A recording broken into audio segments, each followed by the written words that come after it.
In recent years, business schools have taken a lot of blame for some of the recent state of the economy. What would you suggest to change the way that business leaders are trained in our country? I don't know, Charlie. I wouldn't blame business schools particularly for most of the ills, would you? I think they've taught the students a lot of nonsense about investments, but I don't think that's been the cause of great societal problems. What do you think? No, but it was a considerable sin.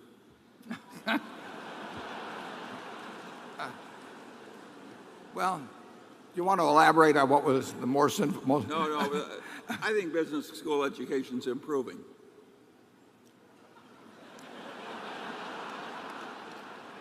Is the implication from a low base, or? Yes.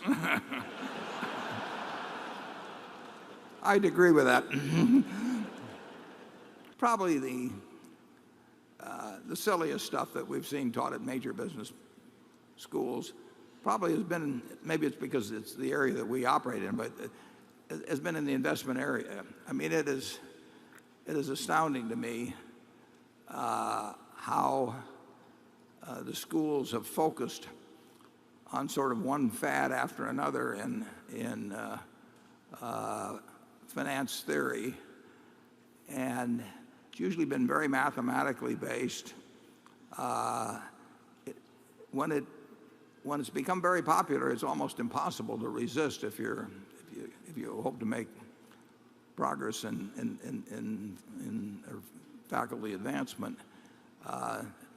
Going against the revealed wisdom of your elders can be very dangerous to your career path at major business schools. And really investing is not that complicated. I would have, a couple of courses. I would have a course on how to value a business, and I would have a course on how to think about markets.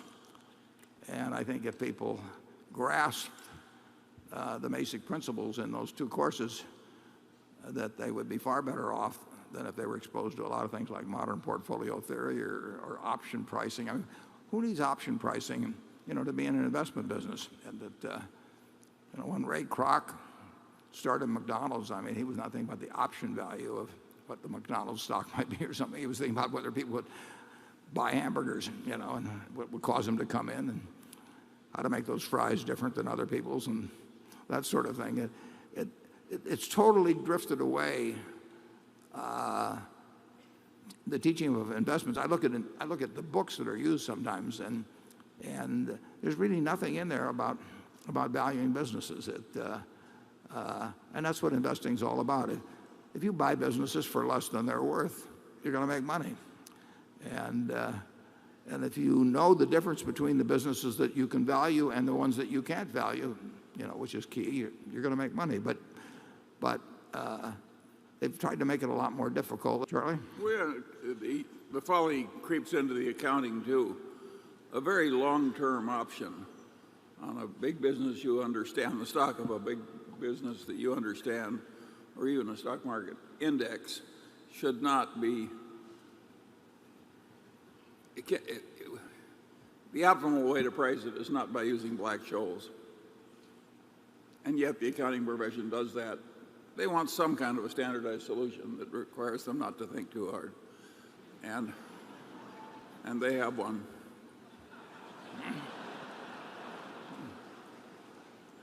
Is there anybody we've forgotten to offend? If you'll send a note up.